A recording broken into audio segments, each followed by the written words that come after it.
La crise économique mondiale que nous vivons aujourd'hui représente non seulement l'une des plus grandes menaces pour la famille humaine, mais pour toute vie sur Terre.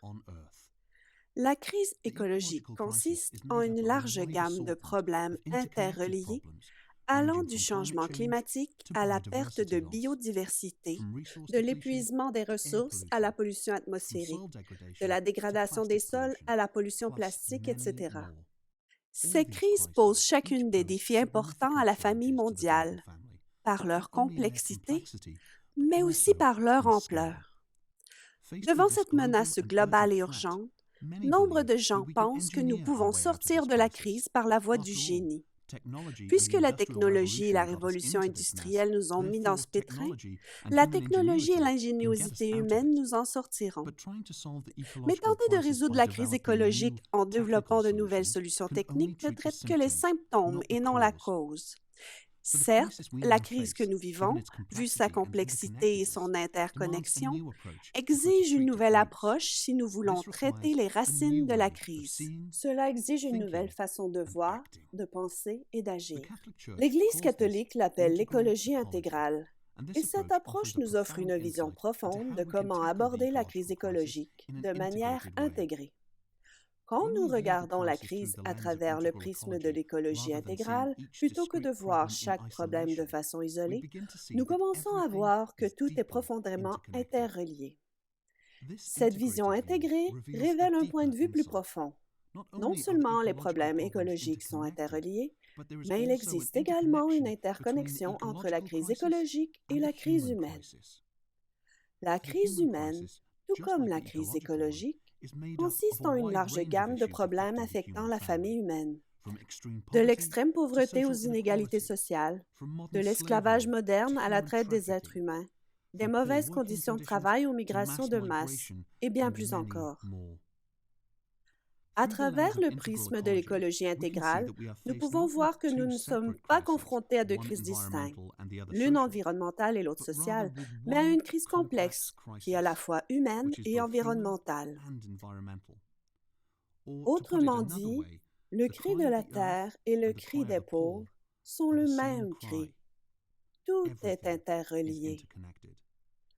Le désir insatiable de croissance économique entraîne la production et la commercialisation de biens de consommation toujours moins chers, ce qui entraîne l'épuisement des ressources naturelles, mais aussi une main-d'œuvre bon marché, ce qui entraîne de mauvaises conditions de travail, des normes environnementales insuffisantes, la pollution, les émissions de gaz à effet de serre, les changements climatiques, la destruction des moyens de subsistance, etc. Toutes ces questions sont interreliées et chaque problème ne peut être résolu sans s'attaquer aux autres. L'écologie intégrale nous montre que la crise écologique n'est pas une série de problèmes à résoudre, mais plutôt le symptôme de quelque chose de plus profond. Car au cœur de la crise écologique se trouve une profonde crise humaine et spirituelle, parce que nous avons oublié qui nous sommes et d'où nous venons. La nature n'est pas quelque chose de séparé de nous, ni un simple décor dans lequel nous vivons. Nous en faisons partie. Nous y sommes inclus et sommes en interaction constante avec elle. Nous avons oublié que nous sommes de la poussière de la terre, que notre corps est fait de ces éléments, que nous respirons son air et que nous recevons la vie et la fraîcheur de ses eaux. L'écologie étant la relation entre les êtres vivants et leur environnement, nous ne pouvons pas nous considérer comme séparés ou déconnectés des écosystèmes où nous vivons.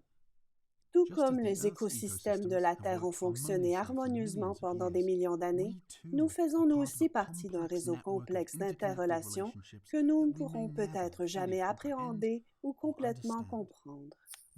Quand nous oublions notre place, nous agissons en seigneurs et maîtres de la création, autorisés à piller à volonté. La création n'est considérée que comme objet à exploiter. Et c'est avec cette même mentalité de domination que nous nous traitons les uns les autres. En regardant la réalité à travers le prisme de l'écologie intégrale, nous voyons toute la création comme un réseau de vie qui inclut les dimensions humaines et sociales. En comprenant notre place et notre interconnexion aux écosystèmes qui nous soutiennent, nous ne verrons plus la création de Dieu comme un objet qui ne sert qu'à nos besoins, mais nous parviendrons à une compréhension plus profonde de notre interdépendance et de notre place au sein de la délicate toile de la vie. Ainsi, nous pouvons commencer à prendre soin les uns des autres et de la terre, notre maison commune. Étant donné l'urgence de notre situation actuelle, cette nouvelle façon de penser et d'agir est nécessaire maintenant plus que jamais.